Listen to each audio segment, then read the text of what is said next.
Lawrence gang की अब तो खैर नहीं है दोस्तों। आज की ये खबर सिर्फ एक घोषणा नहीं बल्कि अपराध की दुनिया में एक भूचाल है। कनाडा ने जो कदम उठाया है वो न सिर्फ लॉरेंस बिश्नोई के कुख्यात गैंग को हिला देगा बल्कि भारत की मोदी सरकार को भी आईना दिखाएगा। कल ही 29 सितंबर 2025 को कनाडा की लिबरल सरकार ने लॉरेंस बिश्नोई गैंग को आधिकारिक तौर पर आतंकवादी संगठन घोषित कर दिया है। कनाडा के पब्लिक सेफ्टी मिनिस्टर गैरी आनंद सांगरी ने साफ कहा, यह गैंग हिंसा, डर और आतंक फैलाने में लगा है। हम इसे बर्दाश्त नहीं करेंगे। अब कनाडा में इस गैंग की सारी संपत्ति जब्त हो जाएगी, बैंक अकाउंट फ्रीज हो जाएंगे और सदस्यों पर आतंकी अपराधों के तहत मुकदमे चलेंगे। ये सिर्फ कानूनी चाबुक नहीं बल्कि अपराध के खिलाफ एक अंतर्राष्ट्रीय तमाचा है।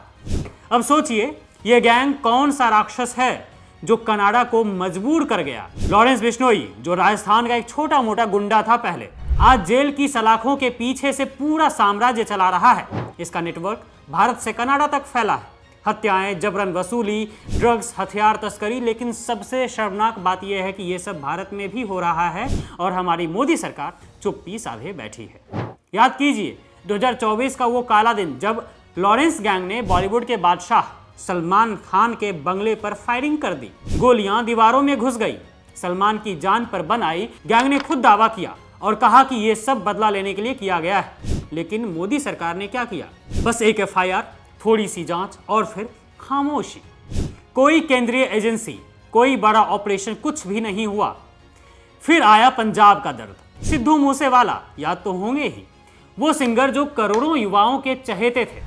मई 2022 में मूसेवाला की हत्या हो गई और गैंग ने खुले तौर पर जिम्मेदारी ली। लॉरेंस का करीबी गोल्डी ब्रार ने कहा, यह हमारा काम है। सिद्धू का परिवार आज भी इंसाफ मांग रहा है, लेकिन मोदी जी की सरकार बस कंडोलेंस और भूल गए। अभी हाल ही में अक्टूबर 2024 में महाराष्ट्र के पूर्व मंत्री बाबा सिद्दीकी की हत्या हुई।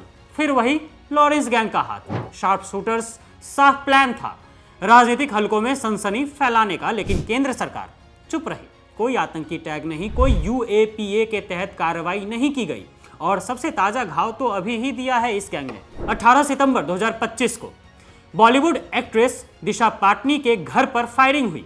गोल्डी ब्रार गैंग ने दावा किया कि दिशा की बहन खुशबू पाटनी ने अनिरुद्धाचार्य का अपमान किया है, लेकिन असल में गैंग की सोच डर फैलाने की थी। दिशा डरी हुई है।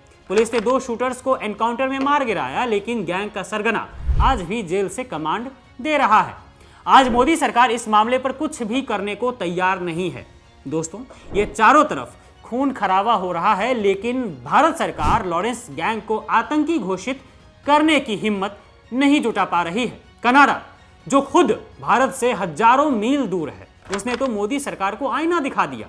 कनाडा, जिससे भारत के संबंध पिछले कुछ सालों में खराब हुए हैं, मोदी सरकार की वजह से उस कनाडा ने कहा कि यह गैंग सिख समुदायों को निशाना बना रहा है। कनाडा में निज्जर हत्याकांड से जुड़ा है, इसलिए इस गैंग के खिलाफ कड़ा एक्शन अब लिया जाएगा। कनाडा में इस कुख्यात गैंग की संपत्ति जब्त होगी, गैंग के सदस्यों को जेल में डाला जाएगा। लेकिन हमारे यहाँ क्या हो रहा है?